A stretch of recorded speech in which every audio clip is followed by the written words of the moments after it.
فضيلة وبعث مقام.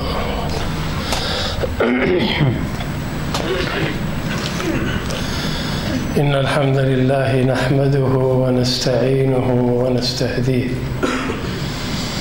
ونعوذ بالله من شرور أنفسنا وسيئات أعمالنا. من يهده الله فهو المهتدي ومن يضلل فلن تجد له وليا مرشدا. وأشهد أن لا إله إلا الله وحده لا شريك له وأشهد أن محمدًا عبده ورسوله صفيه وخليله أرسله بالحق بشيرا ونذيرا وداعيا إلى الله بإذنه وسراجا منيرا. أما بعد، فإن خير الحديث كتاب الله وخير الهدي هدي محمد رسول الله صلى الله عليه وآله وسلم وشر الأمور محدثاتها وكل محدثة بدعة وكل بدعة ضلالة وكل ضلالة في النار. My dear brothers and sisters, Allah subhanahu wa ta'ala, when He let Adam occupy this earth, this planet, He created in it everything that human life needs to be sustained. And there is enough wealth in it for every human to live comfortably and decently. However, it is also that part of Allah subhanahu wa ta'ala's hikmah that He provides us in a way there'll be rich people in society and there will be poor people in society as well. And He made it part of getting closer to Allah, and one of the greatest acts of good deeds is charity. And He did not leave it optional, but He made it obligatory in the form what we know as Zakat. Islam is built on 5 pillars: Shahadatu an la ilaha illallah wa anna Muhammadan Rasulullah wa iqamatu as-salat wa ita'i az-zakat wa sawm Ramadan wa hajjul bayt liman istata'a ilayhi sabila. So 3rd pillar is Zakat. Zakat it's a duty on every able Muslim who have enough savings to take part of his wealth to give it to the poor. And it is not optional, it is fard. And the state has to enforce that, because that is the right of the poor. Poor people have a right in our wealth, and it is a form of purification of our souls, of our nafs, from al-shuh, from al-bukhl, and also purifying our wealth so it will be halal and pure. And also it is purifying those poor people from the feeling of hasad and envy and feeling being neglected or ignored by the majority or by the rest of the community. So it is a fundamental that will guarantee wealth distribution, and it will guarantee minimum level of living standards to members of our community. We have zakat, and we have sadaqat, and we have awqaf. These are 3 forms of spreading and making the wealth available to the rest of the community, and in a form that, if it is implemented truly, there'll be no poor people in community.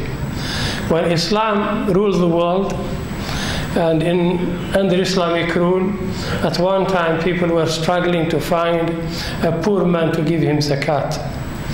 That was the extent of wealth achieved by the whole of the community. When there is fair and distribution of wealth, no corruption, no greed, dominating economy, like we see it today. They call it capitalism, but it is ugly greed. It has no other interpretation. By the way, greed is abhorred. It is a shame in every religion and culture. Yet today, they give it fancy words. They call it profit. They call it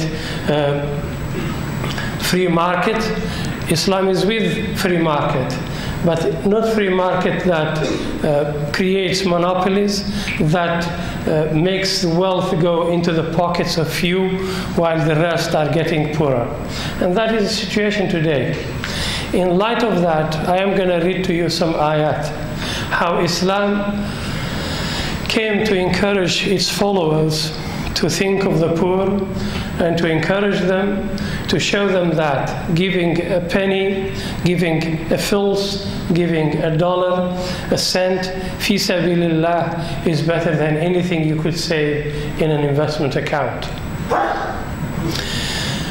My dear brothers, Allah subhanahu wa ta'ala said in Surah Ibrahim, ayah 31, قُلْ لِعِبَادِي الَّذِينَ آمَنُوا يُقِيمُوا الصَّلَاةِ وينفق مما رزقناهم سرا وعلانية من قبل أن يأتي يوم لا بيع فيه ولا خلال. Say to my servants to establish prayer. أن يقيموا الصلاة. Establishing prayer is doing it in time and observing a sunan wal arkan and sunan, and khushu'. And that is how you can establish prayer. Sometimes prayer, people do it mere movements, no spirit, nothing is achieved by the person who performs the prayer. A prayer should transform you from inside out. It should transform your heart, and it should show in your behavior, in your tongue.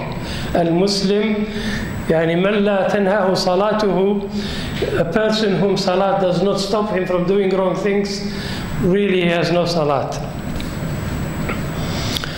And then Allah subhanahu wa ta'ala said, and let my servants spend from what we gave them. وَيُنْفِقُوا مِمَّا رَزَقْنَاهُمْ. Let them spend from what we provided them with. How do we spend it? Allah subhanahu wa ta'ala said, let them spend it secretly, discreetly, and openly. Sirran wa alaniya. Sometimes the best sadaqah is the sadaqah that should be given in private to the poor, so as to protect his dignity and his honor. And if you give it to him without knowing it's you, it's even better, because he did it for the sake of Allah subhanahu wa ta'ala. You will achieve the utmost reward when you do it purely for Allah. You do not want to be seen or noticed. You don't want people to talk about it. You want your Lord, you want Allah subhanahu wa ta'ala to remember you. That accumulates the greatest reward with Allah. And alaniya, sometimes it is necessary actually to do charity and work openly and give openly, so as to give qudwa and encourage others who are hesitant, who they find it difficult getting that filth from their pocket and giving it to somebody. So sometimes giving zakat openly, giving sadaqat openly, it's an encouragement for the rest to follow suit. It's like a qudwa, an example to be followed. And Allah subhanahu wa ta'ala says, spend your wealth before it is too late. How can it ever be too late? Yes, of course it can be too late. You may be the richest man in the world, but when you die, what do you take with you to the grave? What do you take with you to the grave, my brother and sister? Do you take your gold with you? Do you take your properties with you? Do you take your companies with you? Do you take your business with you in the grave? Wallahi, you will take nothing with you. Except the piece of cloth, they cover your body with it, and taken everything. Your watch is taken away. Whatever ornaments you decorate yourself with is taken out, and you're left just with a shroud with a piece of cloth. And by the way, you will not be buried in your villa, in your best bedroom. You will be buried somewhere in the cemetery of public place, next to somebody who may be very poor, who has never had the same wealth as you. But wallahi, my dear brothers and sisters, we will take no more than the other person next to us. That small part of the earth, that's what we will take. That is a right of every person, and I am glad that has not become a business. Otherwise, you will have to buy even the place where you will be buried. Alhamdulillah, till today, you are offered a free place to bury, to cover you. So Allah said, spend before it is too late. من قبل أن يأتي يوم لا بيع فيه ولا خلال. Before a day comes where you cannot bail yourself out from Jahannam, from the punishment of Allah, where you cannot buy yourself out. Had you, well, it is said in one hadith, if you had owned the equivalent of all the oceans of gold, that will not be enough to buy you out of Jahannam. You cannot bail yourself out. Wala khilal means no friends will help you. As it is said in local language, no wasta. With Allah subhanahu wa ta'ala, nothing can help you. No, not somebody you know, not your brother, not your parents, even the community, all, no one can ever help you. من قبل أن يأتي يوم لا بيع فيه ولا خلال. In another ayah, in Surah At-Taghabun, Allah subhanahu wa ta'ala says, فَاتَّقُوا اللَّهَ مُسْتَطَعْتُمْ. Fear Allah as much as you can. فَاتَّقُوا اللَّهَ مُسْتَطَعْتُمْ. Fear Allah as much as you can, and listen and obey. وَاسْمَعُوا وَأَطِيعُوا وَأَنْفِقُوا خَيْرًا لِأَنفُسِكُمْ. And spend from what Allah gave you. It is better for you. It is better for you. وَمَنْ يُوقَ شُحَّ نَفْسِهِ. And whoever has won against the shuh of a nafs, the stinginess of our nafs. You know, your nafs sometimes scares you. You're going to be poor. That money you could invest, that money you could buy with it, so and so. And we start thinking. If ever the thoughts come to your mind, say, أعوذ بالله من الشيطان الرجيم, and go and give that money.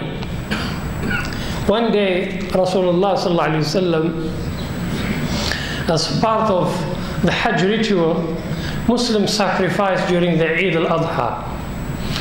So Rasulullah sallallahu alaihi wasallam gave away most of the udhiyah to the neighbors, to the surrounding people. And he only left one shoulder. And Aisha radiallahu anha told him, Ya Rasulullah, ماذا أبقيت لنا? What have you left for us? He said, Ya Aisha, I saved all of it for us, except this one. Everything you gave, you have saved it. That pound, that dollar, that dinar you put in the pocket of a poor, you have saved it. You have saved it. And you know, let me tell you how much return you will get from your savings with Allah. You know, today, savings accounts or investment institution, they promise you they'll give you 10% return, mashallah. Some of them, wallahi, they give a return less than the zakat. You know, the zakat, the due zakat on the money is 2.5%. Some of these financial institutions, they give you 1.5%.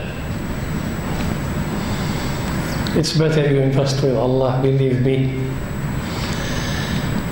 How much do they give you? 100%?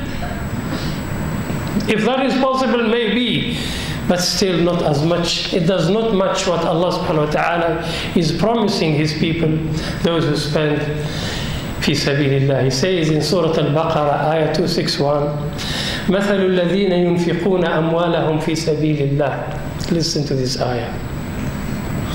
The example of those who spend their wealth in the way of Allah. كمثل حبة أنبتت 7 سنابل في كل سنبلة 100 حبة. Allah subhanahu wa ta'ala says the example of the money you give fi sabilillah is like you have sown 1 grain. You put it in the ground, like farmers they do. They grow rice, they grow wheat. He sows 1 ton of rice and he hopes to get, inshallah, 10 tons, maybe 40 tons of rice out of the ton, and the hard work and the labor. May Allah bless all those farmers who are guaranteeing we have rice on our table every day. Allah is promising that you will get 7 from that 1 grain. It grows 7 spikes, 7 سنابل في كل سنبلة 100 حبة. In every spike, 100 grain. So it is 700 grains. 1 grain will give you a return of 700 times. Not only that, Allah subhanahu wa ta'ala there promises, وَاللَّهُ يُضَاعِفُ لِمَنْ يَشَاءُ, and Allah multiplies it even more to whom He wishes. The sincerity guarantees that your return will be multiplied many times. وَاللَّهُ يُضَاعِفُ لِمَنْ يَشَاءُ وَاللَّهُ وَاسِعٌ عَلِيمٌ. Allah is all encompassing, all knowledgeable, subhanahu wa ta'ala. One day a poor man came, a traveler. By the way, one of the group of people that the sadaqat should be given to is al-musafir, the traveler, ibn sabil. He came and to Rasulullah sallallahu alaihi wasallam and he said, Ya Rasulullah, I have nowhere to go. I need a shelter, I need a place, and I need food. Rasulullah sallallahu alaihi wasallam sent to his wives and they told him, we don't have much.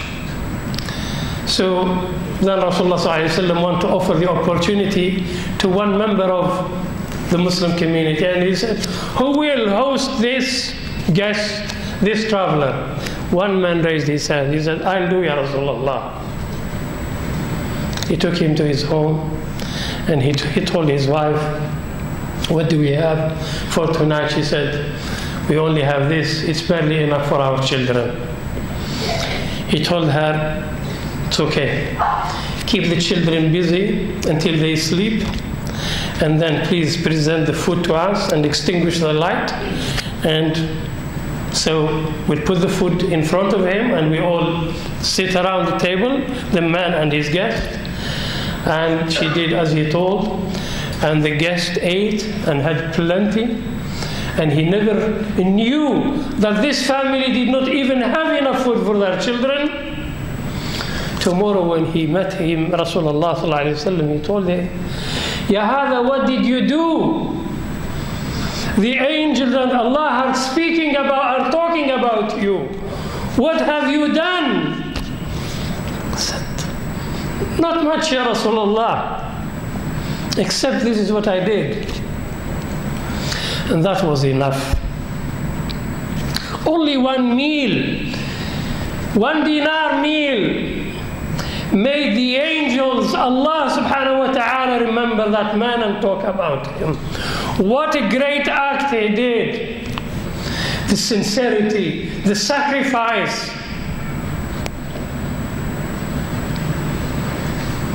That's what we need, my dear brothers.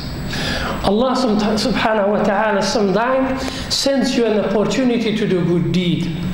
A poor man knocks on your door. Never turn him away. Give him whatever you can. Check your neighbor, maybe he doesn't have. the food that you are enjoying with your children. Before you throw your food in the bin, the leftovers in the bin, think twice. Somebody sent us a video clip, a real picture, a real video of our brothers and sisters in Syria. It was a video of two young children, a girl and a boy, brothers and sisters. Do you know what they were doing? They were picking breadcrumbs from the dust.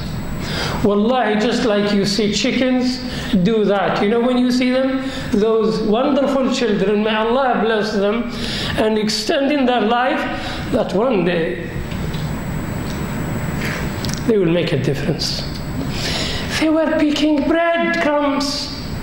And they were saying, they were so fluent, mashallah. You know, people, they don't pay attention to these breadcrumbs.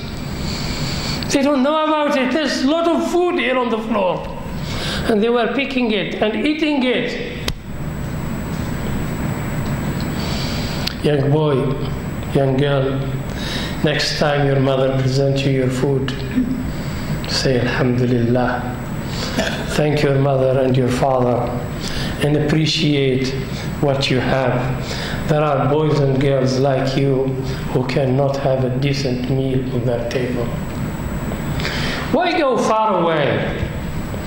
Not far from this mosque, there are camps where workers live in cramped spaces. And hardly anybody pays attention to them. And this is why in our community and as a project of our youth, they are collecting donations today from you. And they want to buy food portions, parcels, and they will go in person, the young men and young girls, and take them to these workers and give them as a gift on your behalf. Inshallah, at the end of the khutbah, we'll be collecting donations, and we expect from you, inshallah, you donate generously. أقول قولي هذا وأستغفر لكم والغفور الرحيم.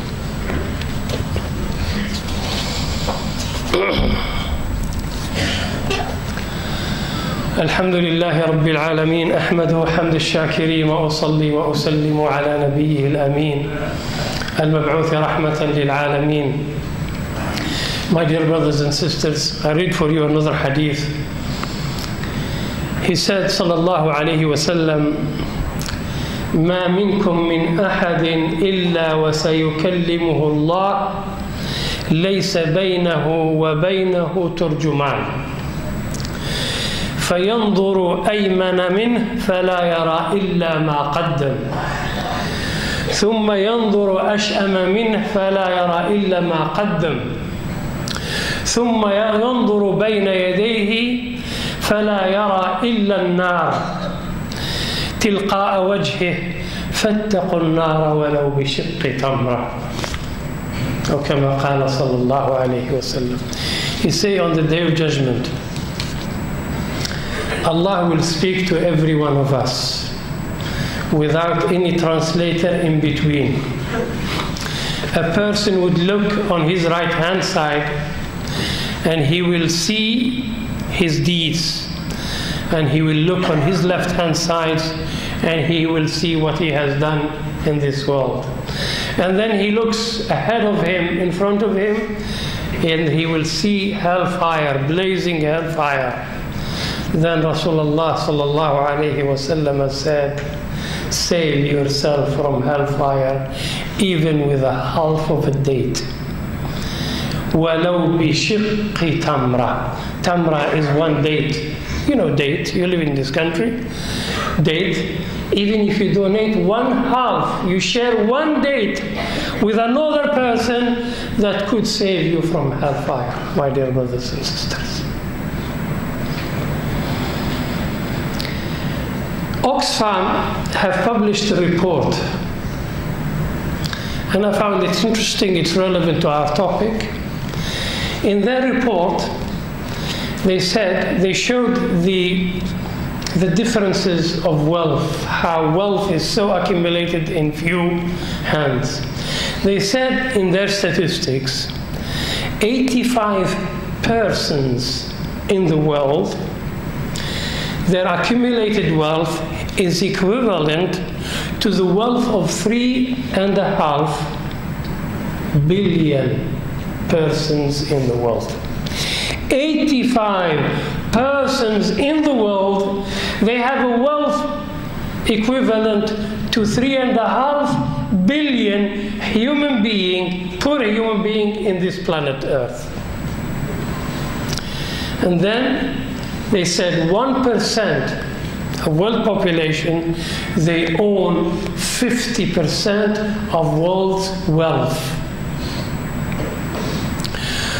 Post-financial crisis, this is specific to United States.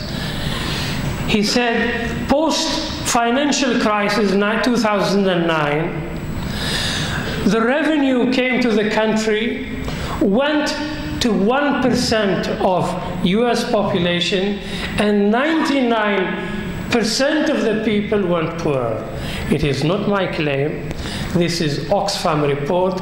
It is published in many newspapers and in the Forbes magazine. I read it, and you can refer to it. This is what I say, that people need Islam. Islam brings justice. Islam ensures minimum wealth distribution among people. There will be less poor people. There will be always poor people, that is natural. We are not saying that people should be all equal in wealth. Allah subhanahu wa ta'ala, His wisdom that there will be rich and poor people. In the companions of Rasulullah sallallahu alaihi wasallam, there were rich companions, and they were among the mubashireen bil Jannah. Othman ibn Affan radiyallahu anhu sponsored the whole army of the Muslims. After which Rasulullah sallallahu alaihi wasallam, he was touched by the generosity of Othman ibn Affan. Abu Bakr as-Siddiq, he gave so much of his wealth that Rasulullah sallallahu alaihi wasallam told him, "What did you leave for your family, ya Abu Bakr?" He said, "I left them Allah and His Messenger." Allahu Akbar. Those are the great people. They conquer the world and they spread justice and the wealth wherever Islam ruled the land, the people flourish. The richest empire and kingdoms in Africa, it was during Muslim rule. Do you know, have you heard of Abyar Ali? Al-Miqat from Al-Medina when you were going to Mecca? Abyar Ali. Do you know who is Ali? The wells of Ali. They are called the wells of Ali. Do you know who dug up those wells? It was Ali, who was a king of what is known today. It's part of Sudan. Does anybody know the name? It is part of Sudan. Now, unfortunately, Africa is one of the poorest regions of the world. It is said that this king from Darfur, this king, when he traveled through Sudan, through Egypt, and then coming down to Medina, wherever he had so much gold with him, so much wealth, that wherever he went, he spread it around. And he dug up wells so people, next time when they come from Medina, want to go to Mecca, they'll have water to drink from.